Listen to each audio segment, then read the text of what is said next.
Hi everyone, Fenris Models here, and I wanted to show you all what little Miss Mini-Fen and I got up to this past Father's Day working on Airfix's P-51D Mustang in 1/72nd scale.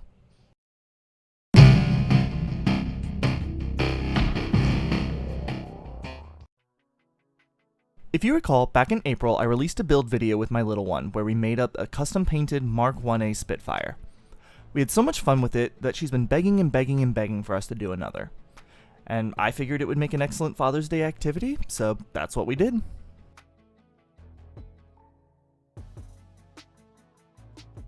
The build started as all others do, snipping the parts out and cleaning them up with a fresh hobby blade. We placed each part on the instructions to help us in knowing where each part will be used, as well as to make sure we didn't lose any pieces along the way.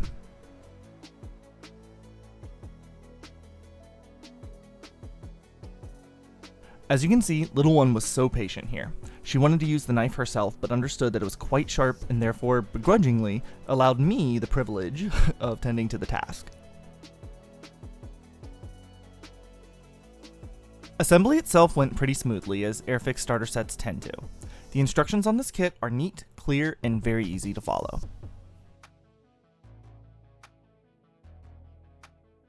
By the time she couldn't stand it anymore, it was time to start painting the interior. I let her take the lead in choosing the colors, only opting to feather out the color transitions or brush away any buildup of paint as she went along.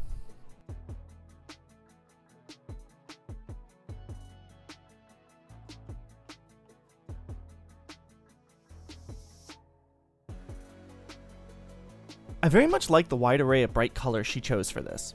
It's not a palette we military modelers get to play with very much, so it was a nice breath of fresh air, so to say. Once the interior dried, we could continue with the assembly. Again, everything went together smoothly. As a starter set kit, that was to be expected, but it was nice nonetheless.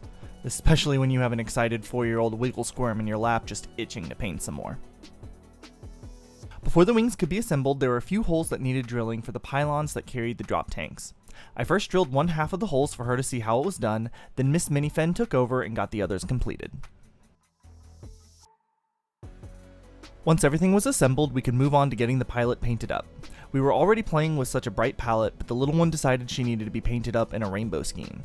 Daddy even broke out the red from his own paints to let her use. And while we were at it, we went ahead and finished off the canopy frame in black.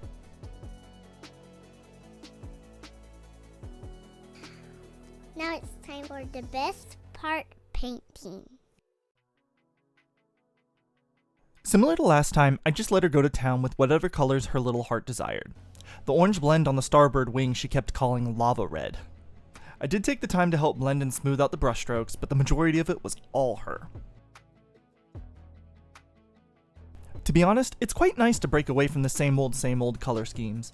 Sometimes it's just plain fun to have a fully goofy build, and boy does this one fit the bill.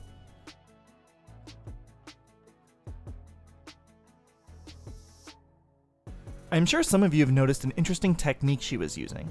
I have no idea where she learned this or if she just thought it'd be fun to try out, but she would dip one half of her brush in one color and the other half in another. She did pretty good keeping the paints from contaminating the pots, but she also did use it to get some interesting blends. And I don't mean that facetiously, I'm genuinely surprised at how well she handled that technique.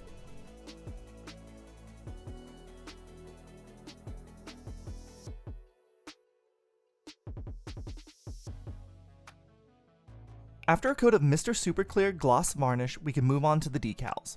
I kept her options to the included decal sheet, but other than that, I let her choose which decals she wanted and where she wanted to apply them.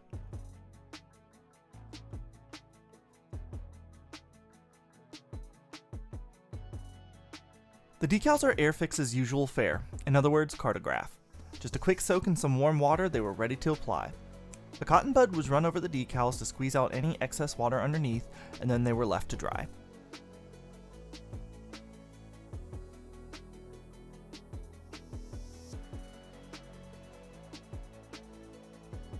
I gave the plane another coat of Mr. Super Clear to lock in the decals before moving on to panel lining. We used Tamiya's panel line accent color black to really bring out those panel lines. I know that black can be a little harsh on 1/72nd models, but I think it worked out great with this fantasy-like scheme we had going.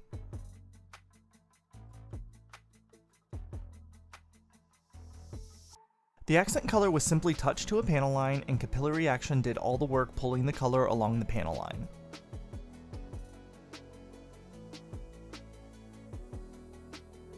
Once the panel lines were mostly dry, I took a cotton bud damp with enamel thinner and wiped away the excess accent color, making sure to wipe in the direction of airflow.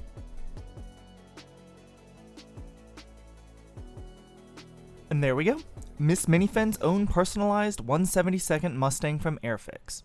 We had great fun doing this, and it definitely made my Father's Day. I will admit too to being somewhat happy that she went all rainbowy on the kit during this month of Pride. Even if it was unintentioned, it did make me smile. When people say that modeling is for all ages, there really is something to that statement. Sure, there were parts that needed some attention from me to do, but all in all I think she did great on this kit. 10 out of 10, would do again. In fact, I have more than a handful of kits set aside specifically to do more with her. Please do let me know in the comments below if you're interested in seeing more of these. I think the next one on the docket may or may not be a tank. I'm really looking forward to seeing what sorts of camo schemes she has planned for that one. Thank you to my gift set tier patron, Callie Bear. Thank you for watching. I hope you found this video fun, or at least entertaining, and if so, do leave a like below.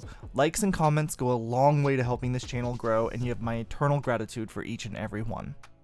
If you missed the last time Miss Mini-Fen was on the channel, how about popping over here to watch that video? Otherwise, here's another one that YouTube seems to think is just right for you.